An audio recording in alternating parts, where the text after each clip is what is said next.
I watched through the window as Jessica signed those papers, selling what she thought was my house for $800,000.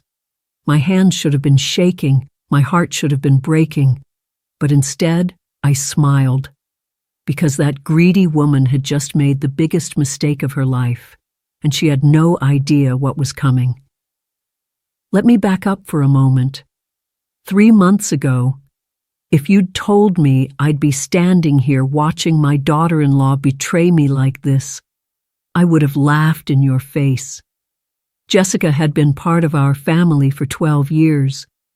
I'd welcomed her with open arms when she married my son Michael. I'd babysat their children, helped with their mortgage payments, treated her like my own daughter. At 73 years old, I thought I knew people. I thought loyalty meant something. Looking back now, I should have seen the signs much earlier.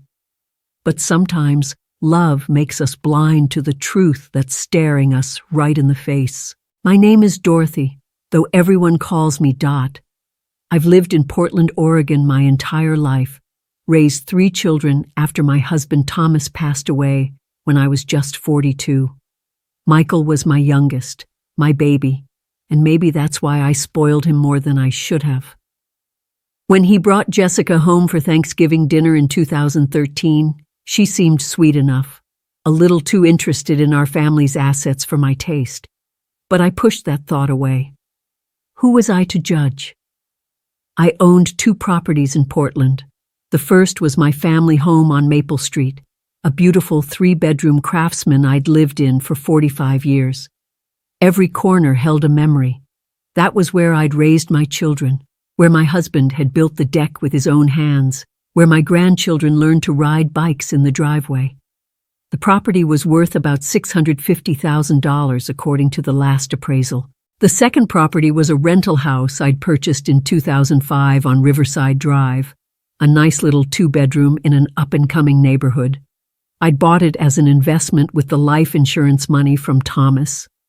Over the years, it had appreciated beautifully. Last estimate put it at around $850,000, though I kept that information to myself. I'd rented it out for years, and the income helped supplement my retirement. When Michael and Jessica got married, I helped them with the down payment on their starter home, $30,000. I never asked for it back. When their second child was born premature and the medical bills piled up, I covered $20,000. Family helps family, that's what I believed. Over the years, I'd estimate I'd given them close to $80,000 in various forms of help. Jessica always thanked me profusely, but there was something in her eyes that bothered me, a calculating look that would flash across her face when we discussed finances. But I ignored it. I ignored a lot of things. The children, Emma and Lucas, were my world. Every Wednesday, they'd come to my Maple Street house after school. We'd bake cookies, do homework, work in my garden. Jessica claimed she needed the break because of her exhausting work schedule, though as far as I could tell, her job as a marketing consultant involved a lot of long lunches and shopping trips. What I didn't know then was that Jessica had been laying groundwork for months, planting seeds, telling Michael I was getting too old to manage my properties, suggesting I was becoming forgetful, confused, maybe even incompetent. But that comes later. It started on a Tuesday evening in July, right after my 73rd birthday party. I'd hosted a family barbecue at the Maple Street house. 23 people crammed into my backyard, kids running through the sprinklers, the smell of Michael's famous ribs on the grill. It was perfect, or so I thought. I was in the kitchen cleaning up when I heard Jessica's voice coming from my home office. The door was slightly ajar. I wasn't trying to eavesdrop, but something in her tone made me pause. "I'm telling you, Patricia, she's sitting on almost $1.5 million in real estate," Jessica was saying into her phone. 2 properties fully paid off, and she's just letting them sit there while we're drowning in debt. My hand froze on the dish towel.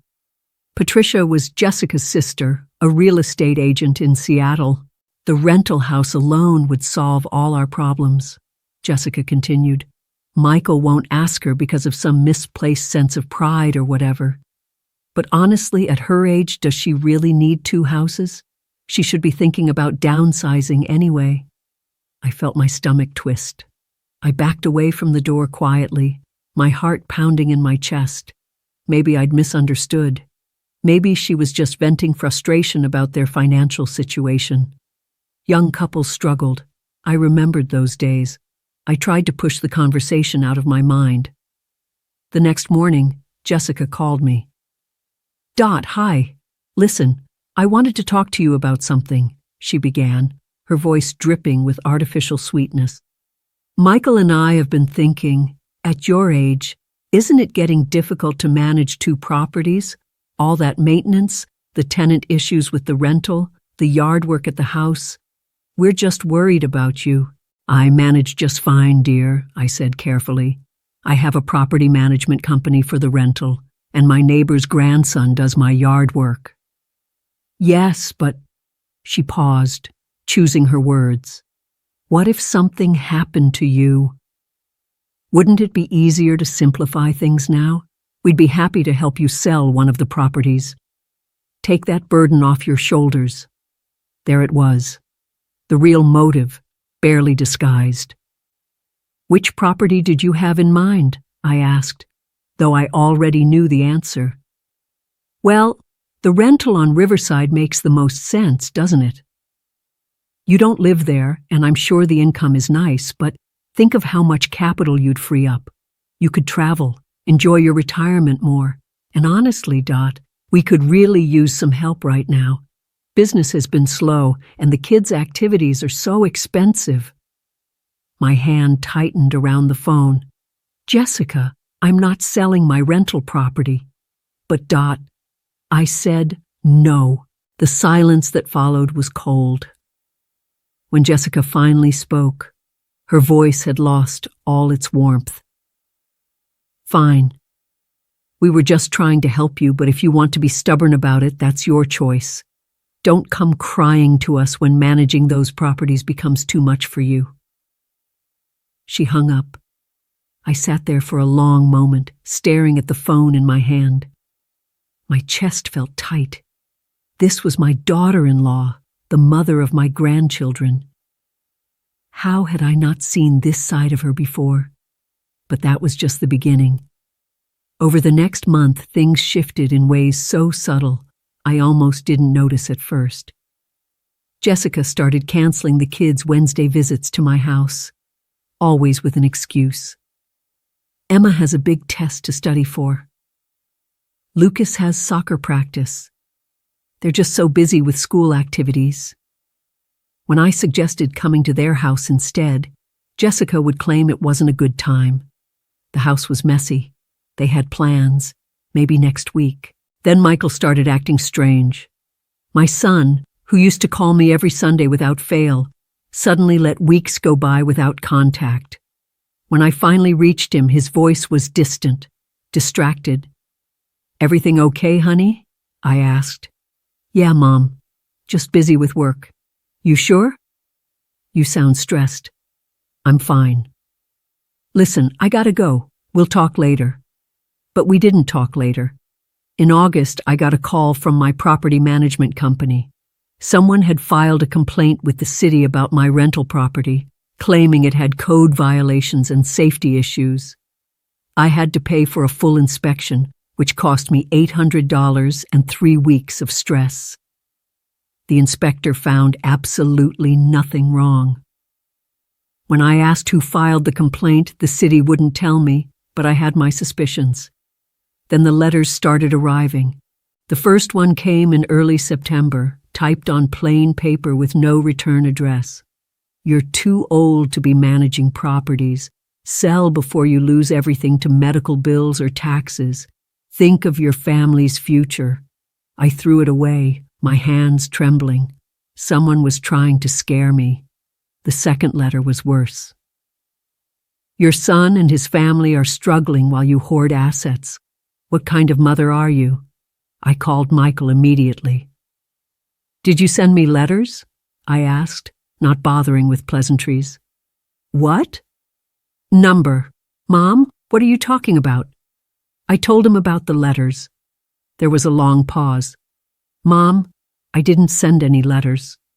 But, look, Jessica and I have been talking.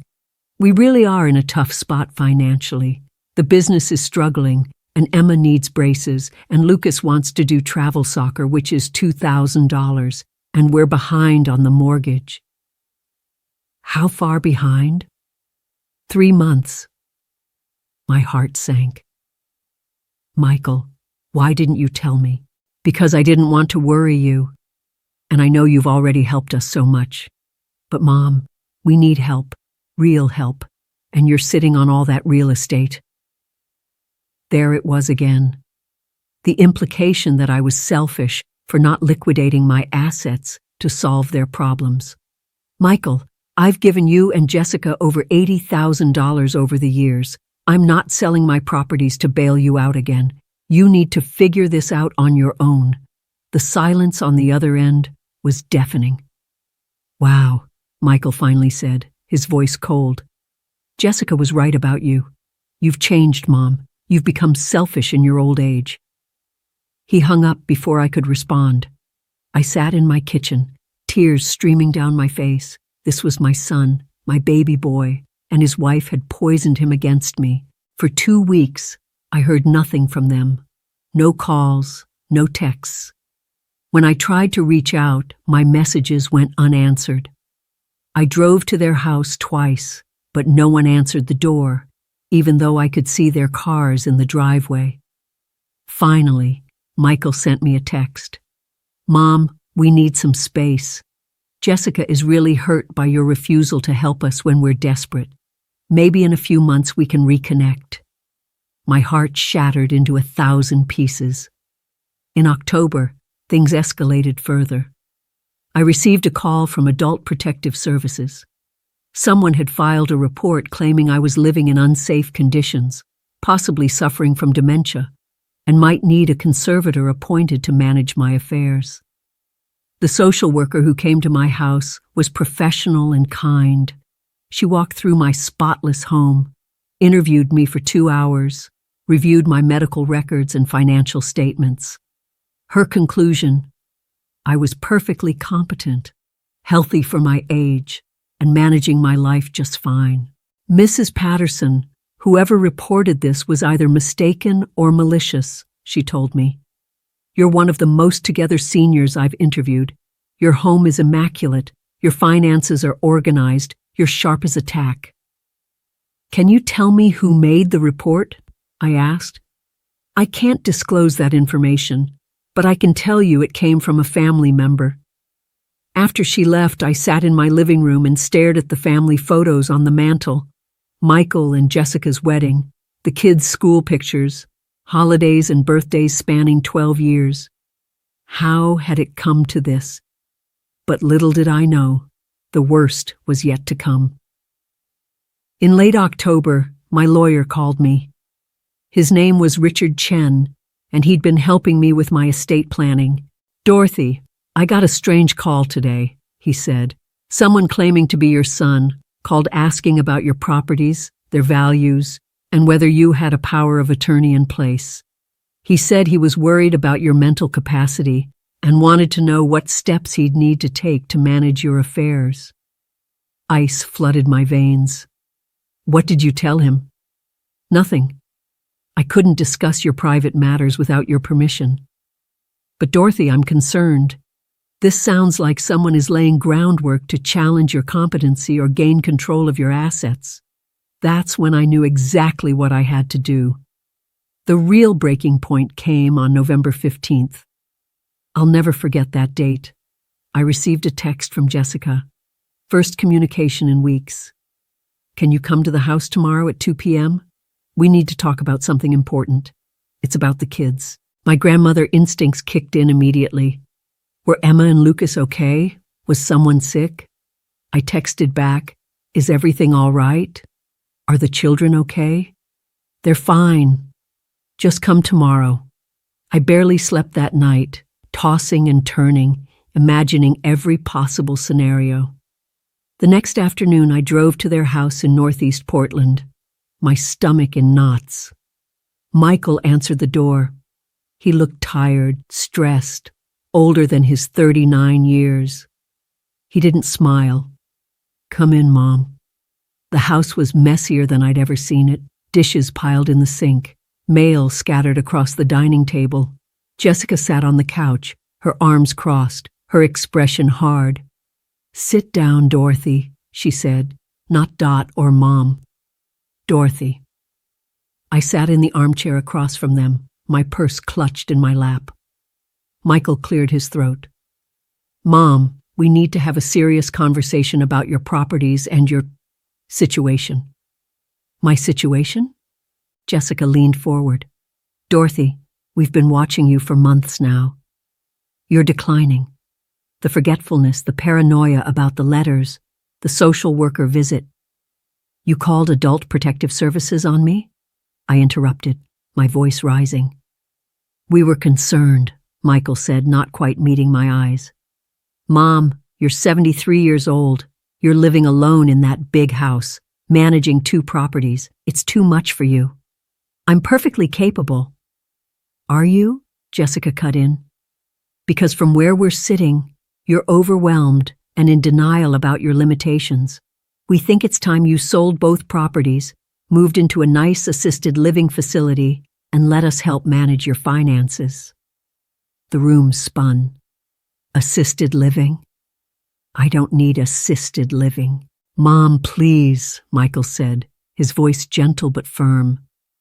"This isn't easy for us either. But we love you, and we can't watch you struggle anymore. We've already talked to a real estate agent. Patricia, Jessica's sister, can handle both sales. We can get you into Meadowbrook Senior Community. It's really nice. 3 meals a day, activities, medical care on site." "And what happens to the money from selling my houses?" I asked quietly. Michael and Jessica exchanged a look. "Well," Jessica said, "obviously some would go to the assisted living costs, but there would be enough left over to help us get back on our feet. We'd pay off our mortgage, maybe invest in Michael's business expansion. And when you, eventually, need more intensive care, we'd make sure you have the best." I stared at them, truly seeing them for the first time. This wasn't concern. This was a hostile takeover. "Where are Emma and Lucas?" I asked. "At Jessica's mother's house," Michael said. "We thought this conversation should be just us adults." "So you lied to get me here." "There was no emergency with the children." Jessica shrugged. "We needed you to take this seriously." I stood up, my legs shaking. "I'm not selling my properties. I'm not moving into assisted living. And I'm certainly not giving you money to manage for me." Michael stood too, his face reddening. "Mom, you're being unreasonable. We're trying to help you." "Help me?" I laughed, a bitter sound that surprised even me. "You want to take everything I've worked for, everything your father and I built, and what? Spend it on your lifestyle while warehousing me in some facility? That's not fair," Michael said, his voice breaking. "We're drowning, Mom. The business is failing. We're about to lose our house. Emma needs braces. Lucas has medical bills from his asthma. We have $70,000 in credit card debt. And you're sitting on over $1 million in real estate you don't even need." "I earned that real estate," I said, my voice cold. "I worked 2 jobs after your father died to pay off the Maple Street house. I saved and sacrificed to buy the rental property. That's my security, my legacy to leave to my children and grandchildren, not for you to squander because you can't manage money." Jessica stood up, her face twisted with rage. "You selfish old woman. Here we are, desperate, about to lose everything, and you care more about your precious houses than your own son's family." "Watch your tone," I warned. Or what? Jessica stepped closer. Face it, Dorothy. You're old. You're alone. You have no leverage here. We could go to court, have you declared incompetent, get power of attorney. We've already talked to lawyers. The room went silent except for the ticking of the clock on the wall. Get out, I said quietly. What? Michael asked. Get out of my sight, I shouted, louder than I'd raised my voice in years. Both of you, you're greedy, manipulative, and cruel, and I won't give you a single cent more. Not now. Not ever. Jessica's eyes narrowed to slits. You're going to regret this. We're done being nice. If you won't give us what we need, we'll take it. Is that a threat? It's a promise, she hissed. I walked to the door, my hands shaking so badly I could barely turn the knob. I looked back at Michael one last time, hoping to see some trace of the sweet boy I'd raised. But his face was stone. I thought I raised you better than this, I said softly. I drove home in a daze, tears blurring my vision. I had to pull over twice because I was shaking so hard. When I finally made it to my Maple Street house, I sat in my car in the driveway for 20 minutes just trying to breathe. That night, I cried myself to sleep, not just because of their betrayal, but because I'd lost my son, my daughter-in-law, and access to my grandchildren in one fell swoop. But something else happened that night, too. Through the grief and heartbreak, a spark of anger ignited, a determination I hadn't felt in years. They wanted to play games with me. They wanted to take what was mine. That's when I knew exactly what I had to do. The next morning, I woke up with a clarity of purpose I hadn't felt in months. I made myself coffee, sat at my kitchen table, and started making calls. First, I called Richard Chen, my lawyer. Richard, I need to revise my estate plan immediately, and I need your advice on protecting my assets. We met that afternoon. I told him everything. The letters, the APS call, the threatening conversation with Jessica and Michael. His expression grew grimmer with each detail. Dorothy, this is elder financial abuse in the making, he said. What they're attempting is illegal. But more importantly, we need to protect you and your assets immediately. We spent 3 hours in his office that day. By the time I left, I had created a living trust with my oldest daughter, Margaret, as trustee, effectively putting my properties beyond Michael's reach, updated my power of attorney to specify that Michael and Jessica were explicitly excluded, filed a formal report with Adult Protective Services documenting the threats and attempted coercion, set up a paper trail of every communication with Jessica and Michael. But that wasn't all. Richard suggested something else.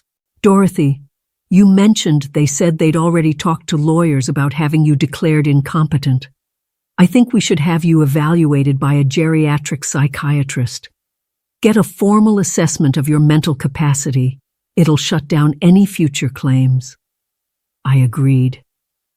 2 days later, Dr. Sarah Mendez put me through 4 hours of cognitive testing.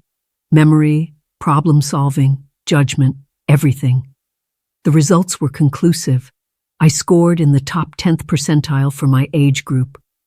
The report stated in no uncertain terms that I had full mental capacity and decision-making abilities. Armed with this documentation, I felt slightly better. But I still couldn't sleep. I kept thinking about Jessica's final words. If you won't give us what we need, we'll take it. What did that mean? What were they planning? I got my answer 2 weeks later. I was having lunch with my daughter Margaret when my phone rang. Unknown number. I normally don't answer those, but something made me pick up. Mrs. Patterson? This is Mike Chen from First National Title Company. I'm calling to confirm your closing appointment for December 18th at 2 p.m. for the sale of your property at 742 Riverside Drive. Everything stopped. The restaurant noise faded. My vision tunneled. I'm sorry, what? Your closing appointment? For the sale of your rental property? The buyer is ready to close, and we need to confirm you'll be there to sign the papers. I never listed that property for sale. There was a pause. Ma'am, our records show that the listing went active 3 weeks ago through Pacific Northwest Realty, agent Patricia Brennan. The sale price is $800,000, all cash buyer. The earnest money has already been deposited. Patricia, Jessica's sister. Sir, I did not authorize this sale. Someone is trying to commit fraud. Ma'am, let me check our paperwork. We have a power of attorney on file authorizing Michael Patterson to act on your behalf for this transaction. My blood ran cold. That's impossible. I never signed a power of attorney giving my son authority over my real estate. I'm looking at it right now. It's notarized and everything. Dated September 15th, 2025. September 15th, the day after our first argument about selling the rental property. Sir, that's a forged document. I'm contacting the police immediately. Do not proceed with that closing. I hung up and looked at Margaret, who had heard the entire conversation, her face pale. They forged a power of attorney, I whispered. They're trying to steal my house. Margaret grabbed my hand. Mom, we need to call the police right now. And Richard, this is fraud. We spent the next 3 hours at the police station filing a report. Then at Richard's office, strategizing. The forged power of attorney was good. Whoever had created it had done their homework. But it wasn't perfect. The notary seal was from a notary in Seattle, which raised questions, and the signature, while close to mine, had several tells that a forensic document examiner could identify. But here's what they didn't know, what Jessica and Michael had no idea about. They were trying to sell the wrong house. 3 years ago, after a particularly scary home invasion in my neighborhood, I'd started thinking about security and privacy. My rental property on Riverside Drive was in my name, publicly listed in county records, easy to find. So I'd done something clever. I'd created an LLC, Riverside Properties LLC, and transferred the title of the rental property into the LLC's name. From the outside, looking at public records, it still showed the property at 742 Riverside Drive with an old ownership record from years ago. The updated deed showing the LLC ownership was filed, but it required someone actually pulling the full title chain to discover it. I'd done this on Richard's recommendation for asset protection purposes. If someone sued me personally, they couldn't easily get to the rental property because it was owned by the LLC, not me personally. What this meant was that any power of attorney purporting to give Michael authority over my real estate wouldn't give him authority over the LLC's assets. He could theoretically sign documents on my behalf regarding properties I personally owned, but not properties owned by my LLC. The house they were trying to sell, the one I still owned in my personal name, was the Maple Street house, my home, the house worth $650,000, the house I'd been planning to sell anyway. When I explained this to Richard, his eyes widened. Dorothy, are you saying? I'm saying that if they've forged a power of attorney and filed it with the title company, they think they're selling the rental property on Riverside. But legally, the only property that POA could theoretically cover is the Maple Street house, which means they're going to show up to that closing expecting to steal $800,000 from the Riverside property sale, but the title company is going to tell them that they can only sell the Maple Street house, Richard finished, a slow smile spreading across his face.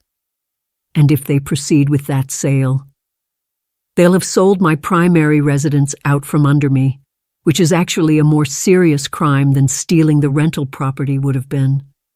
Richard leaned back in his chair. Dorothy, this is brilliant, But are you sure you want to let this play out?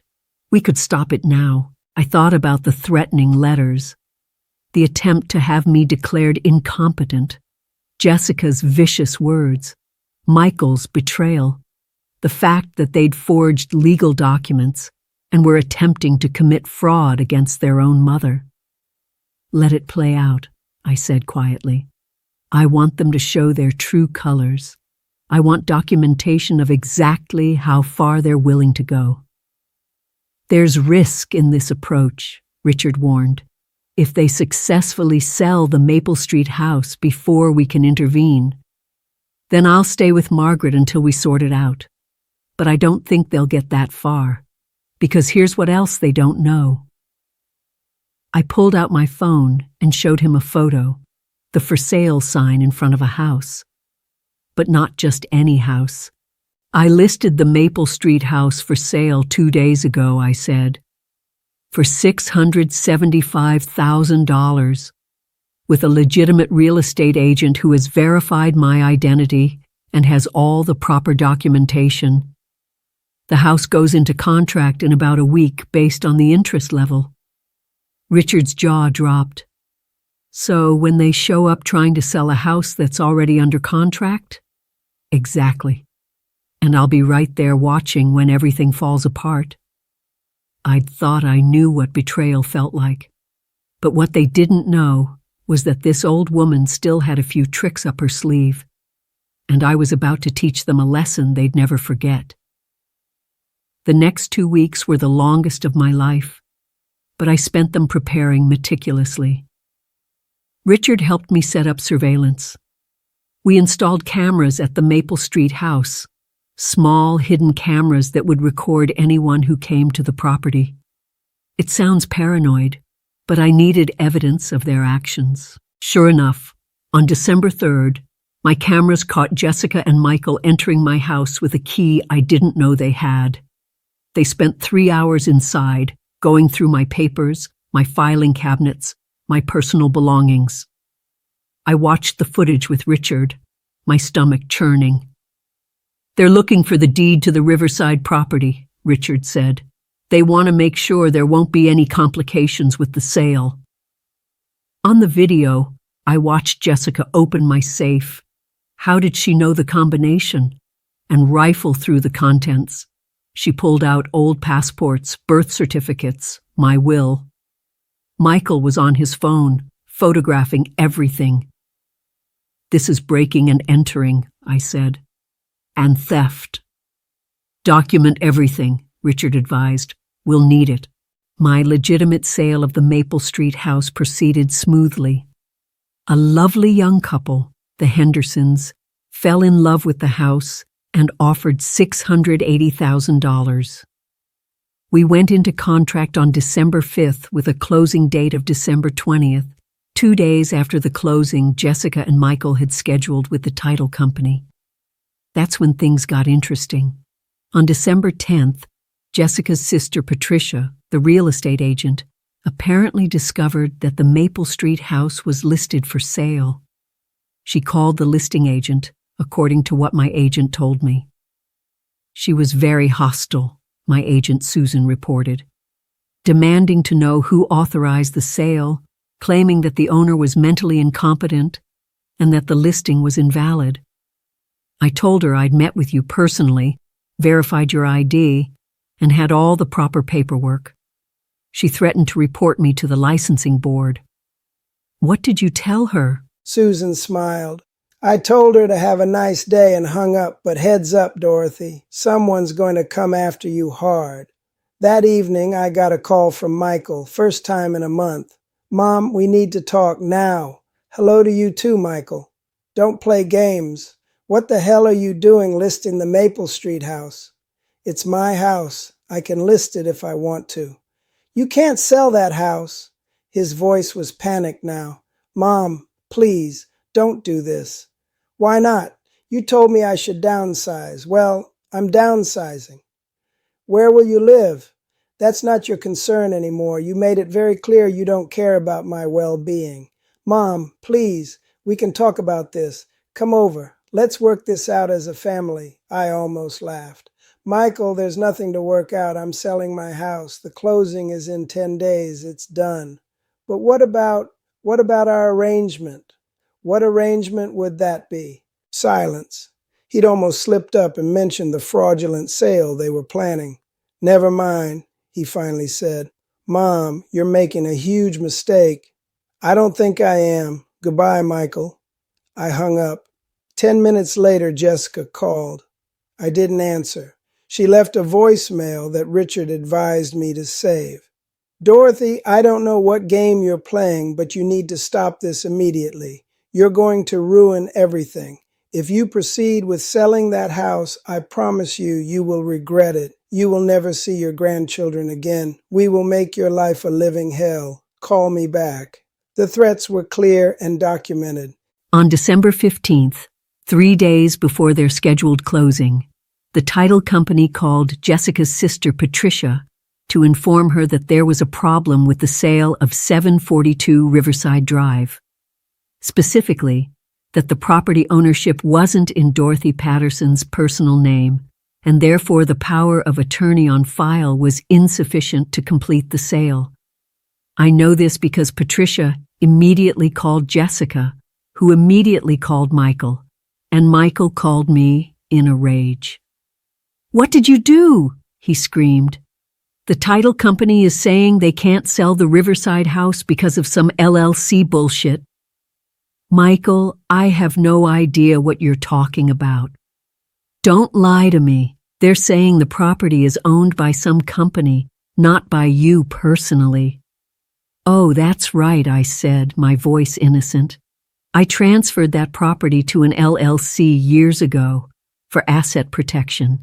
I'm surprised Patricia didn't discover that when she researched the property." The silence on the other end was deafening. You knew," he finally said. "You knew this whole time." "Knew what, Michael? That my property was in an LLC? Of course I knew. I'm the one who set it up." "No. You knew we were trying to... You knew about the forged power of attorney you were planning to use to steal my rental property?" "Yes, Michael, I knew. The title company called me weeks ago to verify the sale. Imagine my surprise." More silence. "But here's the thing," I continued, my voice hardening.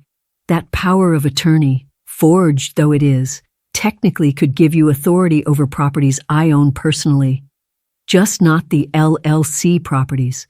So tell me, Michael, which property were you and Jessica planning to steal from me?" I could hear his breathing, harsh and panicked. It wasn't," Jessica said. "Don't blame your wife for your choices. You went along with this. You chose money over your mother. Now you're going to face the consequences." "Mom, please. We're desperate. We're going to lose our house. The kids..." "Don't you dare bring Emma and Lucas into this. If you cared about your children, you wouldn't be trying to commit felony fraud against their grandmother." "What are you going to do?" His voice was small, scared. "I'm going to watch you reap what you've sown. Your closing appointment is in 3 days, December 18th. I suggest you show up. It should be quite enlightening." I hung up. That night I couldn't sleep, not from anxiety but from anticipation. Part of me felt guilty for what I was about to do to my own son, but another part, the part that had been betrayed, threatened, and manipulated, felt a fierce satisfaction. December 18th dawned cold and clear. Richard and I arrived at the First National Title Company office at 1:45 p.m. He'd advised me that I didn't have to be there, but I wanted to see their faces when everything fell apart. We waited in a conference room down the hall from where the closing was scheduled to take place. Richard had coordinated with the title company manager, explaining the fraud situation. They'd agreed to let the scenario play out long enough to document Michael and Jessica's intentions before shutting it down. At 2 p.m. exactly, I heard voices in the hallway. Jessica's laugh, brittle and false. Michael's lower tones. Patricia's professional greeting to the title officer. "Mr. and Mrs. Patterson, welcome. Let's get started on finalizing this sale." Richard and I watched through a slightly open door as they entered the conference room across the hall. The title officer, a woman named Sandra, began laying out the closing documents. I could see the exact moment confusion set in. "Wait," Jessica said, her voice sharp. "This says 1847 Maple Street. We're selling 742 Riverside Drive." Sandra looked at her paperwork. "I'm sorry, but according to the power of attorney on file and our title search, the only property Dorothy Patterson owns personally is 1847 Maple Street. The Riverside property is owned by an LLC, which isn't covered under this POA." Michael's face went white. "That's impossible." "I assure you it's not. We've done a thorough title search. The Maple Street property is the only one we can close on today with the documentation you've provided." Jessica stood up abruptly. "This is wrong. Patricia, you said—" Patricia was frantically typing on her phone. "The listings, public records showed. I don't understand." "So what you're saying," Michael said slowly, "is that we can only sell the Maple Street house?" "Correct. The house that Dorothy Patterson currently lives in." Jessica and Michael exchanged looks. I could see the calculation in Jessica's eyes, the greed winning over common sense. "How much is that property worth?" Jessica asked. Sandra consulted her papers. "The appraisal came in at $650,000. But we found a buyer willing to pay $800,000, Jessica protested. "That buyer was interested in the Riverside property specifically because of its location and income potential," Sandra explained. "They've already backed out after learning about the ownership issues. However, we have another buyer interested in the Maple Street property at $650,000 cash." This was a lie, a story Richard and Sandra had concocted. There was no buyer, but Jessica and Michael didn't know that. I watched Jessica's face, the moment of decision, and I saw her choose wrong. "Fine," she said. "We'll sell the Maple Street house." Michael looked at her, shocked. "Jessica, that's Mom's home." "She was planning to sell it anyway," Jessica snapped. "She listed it herself. At least this way we'll get something out of this disaster." "But she doesn't know we're selling it." "Where will she go? That's her problem. She's the one who created this mess with her stupid LLC. Sign the papers, Michael." I felt Richard tense beside me. We were recording everything. Michael stared at the papers in front of him. His hand shook as he picked up the pen. "I can't do this," he whispered. "Yes, you can," Jessica said, her voice like steel. "Sign the papers. We're losing our house next month if we don't get this money. Your mother did this to us. She refused to help when we begged her. This is on her." Michael's hand moved toward the signature line. That's when I walked into the room. The look on their faces when I walked through that door was something I'll remember for the rest of my life. Jessica's mouth dropped open. Michael turned so pale I thought he might pass out. Patricia actually stood up and backed toward the corner of the room. "Hello, everyone," I said calmly. "Don't let me interrupt." "Mom," Michael breathed. "What are you? How are you?" "How am I here at the closing for my own house?" I finished. "Well, Michael, when someone tries to forge a power of attorney and steal my property, the title company tends to notify me." Richard walked in behind me and set his briefcase on the table with a decisive thump. "Richard Chen, attorney for Mrs. Patterson. Before anyone signs anything else, I think we need to have a conversation about fraud, forgery, and elder abuse." Jessica found her voice first, naturally. "This is a misunderstanding. We were trying to help Dorothy." "Help me?" I interrupted, my voice rising despite my intention to stay calm. By forging documents? By trying to sell my property without my knowledge? By threatening me and trying to have me declared incompetent? We never threatened you, Michael said, but his voice was weak. I pulled out my phone and played Jessica's voicemail from December 10th. Her voice filled the room. If you proceed with selling that house, I promise you, you will regret it. You will never see your grandchildren again. We will make your life a living hell. The silence was absolute. I was emotional, Jessica stammered. I didn't mean. You meant every word, I said coldly. Just like you meant it when you filed a false report with Adult Protective Services. Just like you meant it when you sent those anonymous threatening letters. Just like you meant it when you forged my signature on that power of attorney. I threw a folder onto the table. Forensic document analysis. Your forger was good, but not good enough. The signature angle is off by 3 degrees. The pressure points don't match my actual signature. And the notary seal? That notary in Seattle has no record of ever notarizing a document for me. Patricia, the real estate agent, finally spoke up. I didn't know it was forged. Jessica told me Dorothy had authorized the sale, but was too busy to handle it herself. Sure you didn't, Richard said dryly. That's why you pressured the title company to proceed despite irregularities.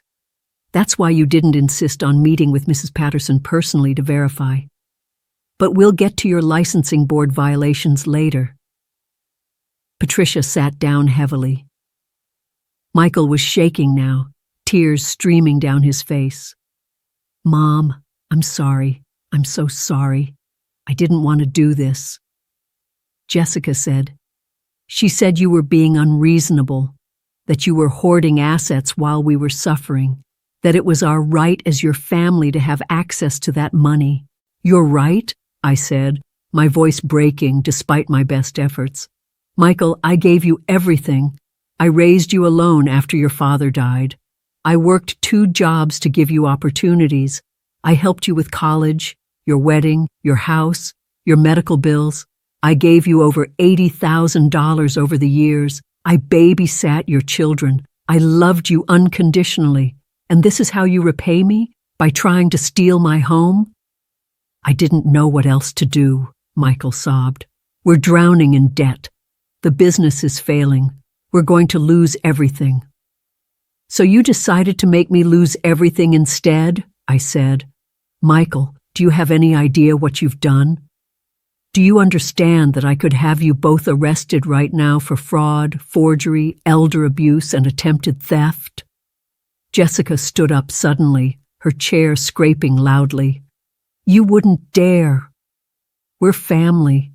And think about Emma and Lucas. You'd put their parents in jail. You should have thought about your children before you committed multiple felonies, I said. I looked at Sandra, the title officer. I'm not signing anything. This sale is not authorized. I want it on record that any documents signed here today using that fraudulent power of attorney are void. Sandra nodded. Noted and recorded. Mrs. Patterson, I'm so sorry this happened. We've already reported the fraudulent POA to the authorities. Jessica's face flushed red. You're ruining us. We need that money. We'll lose our house. You lost your house the moment you tried to steal mine, I said quietly. Michael buried his face in his hands. What have I done? Oh God, what have I done?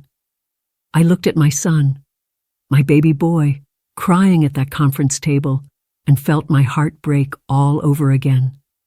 But I couldn't let that stop me from what needed to happen next. Richard, what are their options legally? I asked. Richard opened his briefcase and pulled out several documents. Well, they've committed multiple crimes. Forgery, fraud, attempted theft, elder abuse, criminal conspiracy. We have documented evidence of all of it. If Mrs. Patterson decides to press charges, they're both looking at felony convictions and likely prison time. Prison? Michael's head shot up. Mom, no. Please, the kids need us. You should have thought of that before, I said. But my voice wavered. Jessica, seeing an opening, changed tactics. Dorothy, please. We made a mistake, a terrible mistake. But we're family. Families forgive each other. Don't destroy your grandchildren's lives over this. You don't get to use my grandchildren as shields for your crimes, I said. Then what do you want? Jessica demanded. What will it take for you to not press charges? I looked at Richard. We'd discussed this possibility. He nodded. Here's what's going to happen, I said, my voice steady. You're going to sign confessions admitting to everything you did. The forgery, the threats, all of it. Those confessions will be held in escrow with Richard. If you ever contact me again, threaten me again, or try anything remotely similar, those confessions go to the police and the district attorney.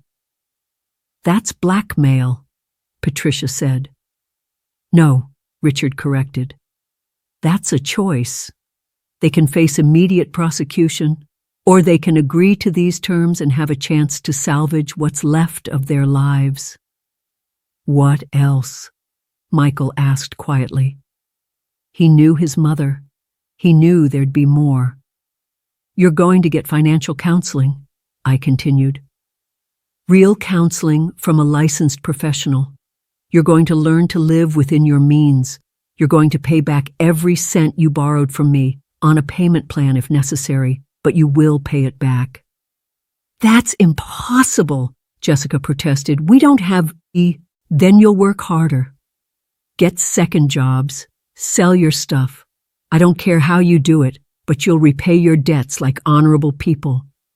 And, Michael asked, there's more, isn't there? I swallowed hard. This was the painful part. And you're going to stay away from me. No contact except through Richard, if there are legal matters to resolve. I'll arrange supervised visits with Emma and Lucas once a month, but you won't be present. I'll pick them up from school or a neutral location. You're cutting us out of your life, Michael said, and the pain in his voice almost broke me. You cut yourselves out when you chose money over family, I said. I'm giving you a chance to avoid prison. That's more than you deserve. Jessica started to protest, but Michael put his hand on her arm. We'll do it, he said quietly. All of it. Just, please don't press charges. Please give us a chance to fix this. Richard pulled out the pre-prepared documents. Sign here, here, and here. Both of you. They signed. Their hands shook, but they signed. When it was done, I stood up. My legs felt weak, but I stayed upright. I loved you both, I said. I would have helped you if you'd just been honest with me. If you'd shown respect instead of entitlement. If you'd treated me like a person instead of an ATM. Maybe someday we can rebuild this family. But not today. Not for a long time. I walked out of that conference room with my head held high, Richard beside me. Behind me, I could hear Jessica starting to sob, real tears this time, not crocodile tears. I could hear Michael's broken apologies to his wife. I didn't look back. The next 3 months were strange, painful, and surprisingly liberating all at once. My legitimate sale of the Maple Street house to the Henderson family closed on December 20th as planned. I moved in with my daughter Margaret temporarily while I decided what to do next. The day after the confrontation at the title company, Michael and Jessica's house went into foreclosure. They'd been 4 months behind on payments, not 3 like Michael had claimed. Within 2 weeks, they'd filed for bankruptcy. I heard all this through Margaret, who heard it through friends in their neighborhood. I didn't reach out. I'd meant what I said about no contact. Patricia, Jessica's sister and the real estate agent, faced an ethics investigation by the Real Estate Licensing Board. Turned out this wasn't her first questionable transaction. Her license was suspended for 6 months, and she was fined $15,000. I didn't push for more. She was a pawn in Jessica's scheme, even if she should have known better. The confessions Michael and Jessica signed stayed locked in Richard's safe.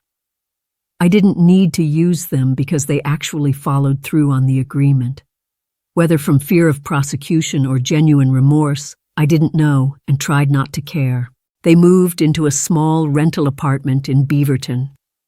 Jessica took a full-time job at a marketing firm, her first real full-time job in 5 years. Michael closed his failing business and went to work for a competitor. They sold their expensive cars and bought used ones.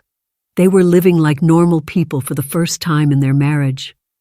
Margaret reported all this to me, even though I told her I didn't want to know. Sisters never listen. In January, I had my first supervised visit with Emma and Lucas. Margaret drove them to my new place, a beautiful condo I'd purchased in downtown Portland, right on the waterfront. I'd used the proceeds from selling Maple Street to buy it outright, and I still had money left over. "Grandma!" Emma, now 13, hugged me tight. "We've missed you so much." Lucas, 11, was more reserved. "Mom says we can't talk about what happened. She says it's complicated adult stuff." "Your mom is right," I said, leading them inside. "But what matters is that you're here now, and we're going to have a wonderful afternoon."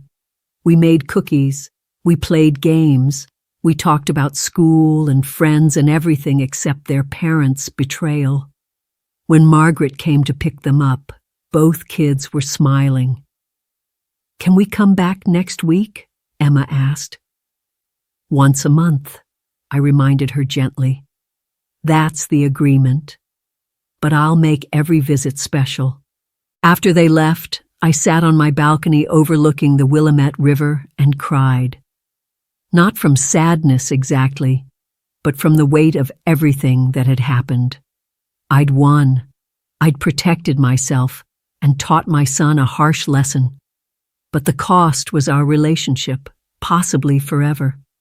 In February, I received a handwritten letter, Michael's handwriting. "Mom," it began, "I don't know if you'll read this, but I need to write it anyway. Every day I wake up and can't believe what I almost did to you. What I did do to you, the lies, the betrayal, the threats. You raised me better than that. Dad would be ashamed of me. Jessica and I are in counseling, individual and couples. We're facing some hard truths about ourselves, about how we let entitlement and financial stress turn us into people we don't recognize, about how we hurt the person who loved us most in the world. I don't expect forgiveness. I don't even know if I deserve the chance to ask for it. But I want you to know that I'm trying to become someone you could be proud of again. It might take years. It might take forever. But I'm trying. I love you. I'm sorry. And I understand if you never want to see me again. Your son, Michael." I read that letter 3 times. Then I put it in a drawer. I wasn't ready to respond. Maybe I never would be. My rental property on Riverside Drive continued to generate income. In March, my tenant of 5 years gave notice that he was buying his own place. I decided to sell the property rather than find a new tenant. The market was hot, and it sold within a week for $875,000. With the money from both property sales, I was financially secure in a way I'd never been before. I invested most of it conservatively, set aside trust funds for Emma and Lucas's education, managed by Margaret, not their parents, and gave myself permission to spend some money on experiences I'd always wanted but never thought I could afford. In April, I booked a trip to Italy, 3 weeks of art, food, and freedom. Margaret came with me, and we had the time of our lives. Somewhere over the Atlantic Ocean, sipping wine and watching the sunset from our business class seats, Margaret asked me, "Do you regret how you handled it?" Somewhere over the Atlantic Ocean, Sipping wine and watching the sunset from our business class seats, Margaret asked me, "Do you regret how you handled it?" I thought about that question for a long time before answering. "Parts of it," I finally said. "I regret that it came to that point at all. I regret that I didn't see the warning signs earlier. I regret that my grandchildren are caught in the middle of this mess." "But do you regret stopping them? Holding them accountable?" "No," I said firmly. "I don't regret that. If I'd let them get away with it, what would that have taught them? That they could manipulate and steal from family without consequences? That I was weak and could be taken advantage of? That love means being a doormat?" Margaret squeezed my hand. "You did the right thing, Mom." It took courage. When I returned from Italy in May, there was another letter from Michael, and another one in June. Each one showed genuine remorse, detailed the progress he and Jessica were making in therapy, included updates on the kids. He never once asked for money or contact. He was just reaching out, letting me know he was still there. I still didn't respond, but I kept every letter. In July, something unexpected happened. Jessica sent me a letter. Her handwriting was shaky, uncertain. "Dorothy," it began. No dear, no pleasantries, just my name. "I've been in therapy for 6 months now. My therapist says I need to take accountability without expecting anything in return. So here it is. I was wrong. Not just wrong, I was cruel, manipulative, and criminal. I targeted you because I saw you as an easy mark, an old woman living alone who loved her family too much to fight back. I thought I was smarter than you. I thought I deserved your money because we were struggling, and you were just sitting on it. I know now how messed up that thinking was, how entitled and narcissistic. I'm not asking for forgiveness. I'm not asking for anything. I just needed you to know that I see clearly now what I did, and I'm ashamed. If I could undo it, I would. Since I can't, I'm trying to become someone who would never do something like that again. Emma asks about you constantly. She misses her grandma. I tell her it's complicated, which is the understatement of the century. But she's a smart girl. She's starting to figure out that her parents messed up badly. I dread the day when she's old enough to understand the full truth. I'm sorry. Not because I want something from you, just because it's true. Jessica, I read that letter 5 times. I didn't know what to make of it. Was it genuine? Or was it another manipulation? I called Richard for advice. "What does your gut tell you?" he asked. "That she means it, this time, but I don't know if that changes anything." "It doesn't have to change anything," Richard said. "You can acknowledge someone's growth without letting them back into your life." He was right.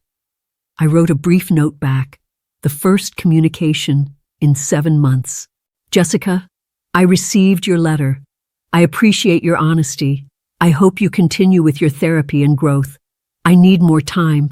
Maybe someday we can have a conversation, but not yet. Take care of my grandchildren. That's the most important thing you can do now." I sent it and felt a tiny weight lift from my chest. By August, my monthly visits with Emma and Lucas had become the highlight of my life. We'd established new traditions: lunch at our favorite restaurant, walks along the waterfront, movie marathons in my condo. They never asked about the rift with their parents, and I never brought it up. But in September, Lucas broke the silence.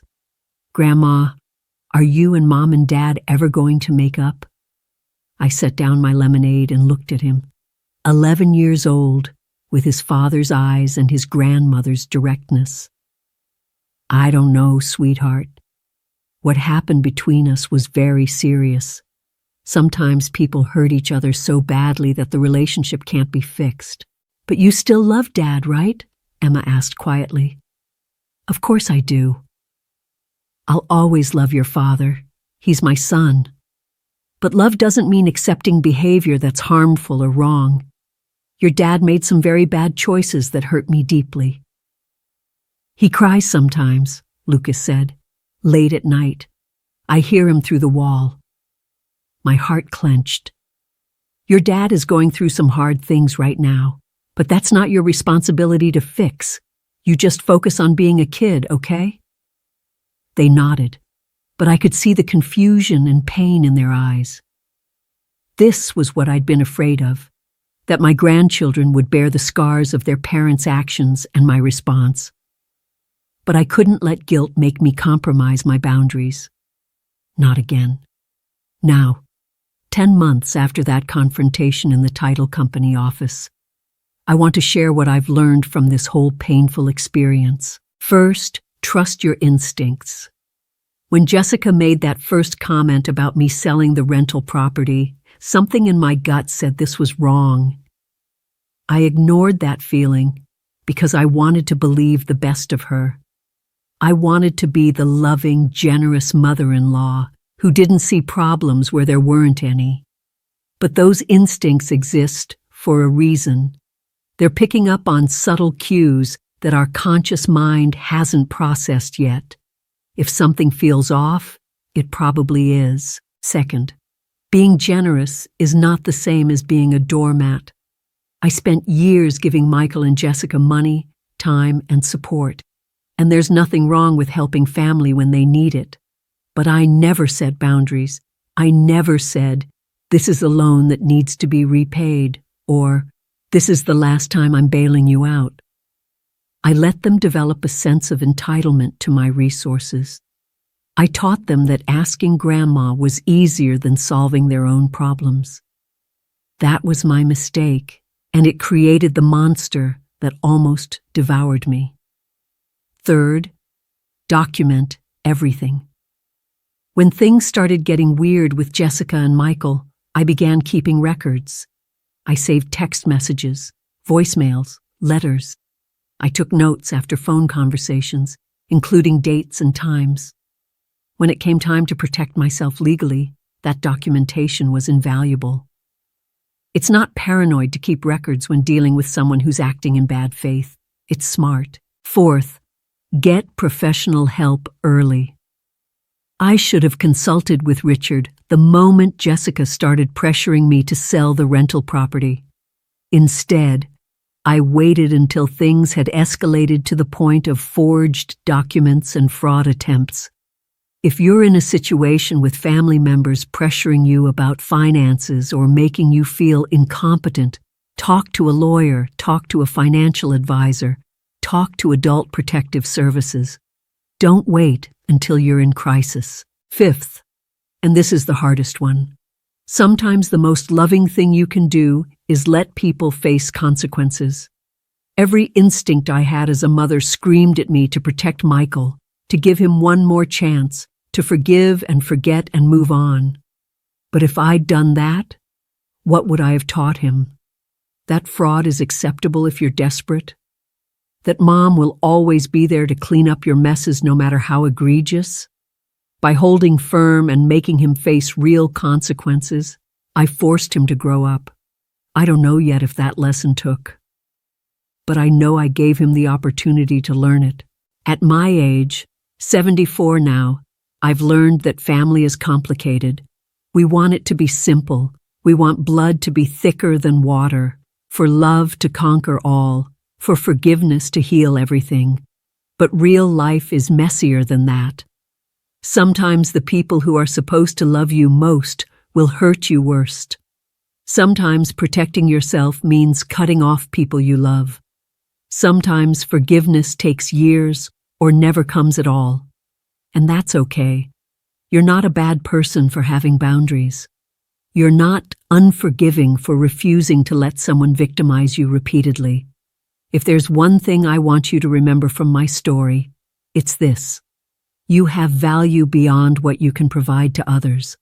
Your worth isn't measured by your bank account, your property, or your willingness to sacrifice yourself for ungrateful family members. You deserve respect, honesty, and kindness. And if someone in your life, family or not, isn't giving you those things, you have every right to protect yourself. To anyone going through something similar, you're not alone. Elder financial abuse is shockingly common. Family members stealing from elderly parents, pressuring them to sign over assets, isolating them from support systems. It happens every day. If you're experiencing this, please reach out for help. Call Adult Protective Services. Talk to a lawyer. Tell a trusted friend or family member what's happening. Don't let shame or fear of causing family drama keep you silent. And if you're the adult child reading this and thinking about your aging parents' assets, stop. Just stop. Those assets aren't yours. They were earned through decades of work and sacrifice. Your parents don't owe you an inheritance. They don't owe you financial support in your adulthood. If they choose to help you, be grateful. If they choose not to, respect that. And for God's sake, never, ever try to take from them by force or manipulation. The thing is, I don't regret my life choices. I don't regret buying those properties, working hard, saving money, and creating financial security for myself. I don't regret the years of helping Michael and Jessica when I thought they needed it. What I regret is not protecting myself sooner, not setting boundaries earlier, not seeing the red flags for what they were. But I'm grateful too. Grateful that I was smart enough to set up that LLC years ago. Grateful for Richard and Margaret and their unwavering support. Grateful that I found my spine before it was too late. Grateful that I get to enjoy these golden years in a beautiful home that's mine alone, with financial security and peace of mind. Life is too short to spend it being manipulated by people who see you as an ATM instead of a human being. But you know what? That's not quite the end of this story. Last week, on October 15th, I got a phone call from Michael. Not a letter, a call. I almost didn't answer, but something made me pick up. "Mom," he said, and his voice was different, stronger, clearer. "I know you said no contact, but I needed to call. I just made the last payment." "What payment?" I asked, though I already knew. "The $80,000. I've paid back every cent I borrowed from you over the years, with interest. Richard should have received the wire transfer this morning." I sat down heavily. I hadn't expected that. Hadn't thought they could do it in less than a year. "How?" I asked. 2 jobs. Jessica's working 2 jobs too. We sold everything that wasn't nailed down. We're living in a tiny apartment and driving cars from 2008. We're eating ramen and making our own coffee. But we did it, Mom. We paid you back." There was pride in his voice. Real pride. Not the false bravado I'd heard before, but the satisfaction of someone who'd accomplished something hard. That's good, Michael," I managed. "I'm proud of you for following through." "I'm not calling to ask for forgiveness," he said quickly, "or to try to force a relationship you're not ready for. I just wanted you to know that I heard you. Everything you said at that title company. I heard it, and I'm trying to be better. Trying to be someone Dad would have been proud of, someone you could be proud of." My eyes filled with tears. "Your dad would be proud of you for making this right. Maybe someday you will be too," he said softly. "I'm not giving up, Mom. I'll keep sending letters. I'll keep working on myself. And if it takes 10 years or 20 years, I'll wait, because you're worth waiting for." He hung up before I could respond. I called Richard immediately. Sure enough, the wire transfer had come through. $80,000 plus 5% interest. $84,000 total. I sat with that information for a long time. It didn't erase what they'd done. It didn't automatically restore trust. But it was something. A first step on what would probably be a very long road. And then yesterday, Emma's 13th birthday, something else happened. I showed up for my monthly visit at our usual meeting spot, the library downtown. But when Emma came out, she wasn't alone. Michael and Jessica were standing 30 feet back, not approaching, just there. Emma ran up and hugged me. "Grandma, I'm so glad you came. Mom and Dad wanted to see you just to say hi, but I told them they had to stay back there and not be weird about it." I looked over Emma's head at my son and his wife. They both raised their hands in an awkward wave, not approaching, respecting my boundaries, just letting me see them. Jessica looked different. Thinner, tired, but somehow more real than I'd ever seen her.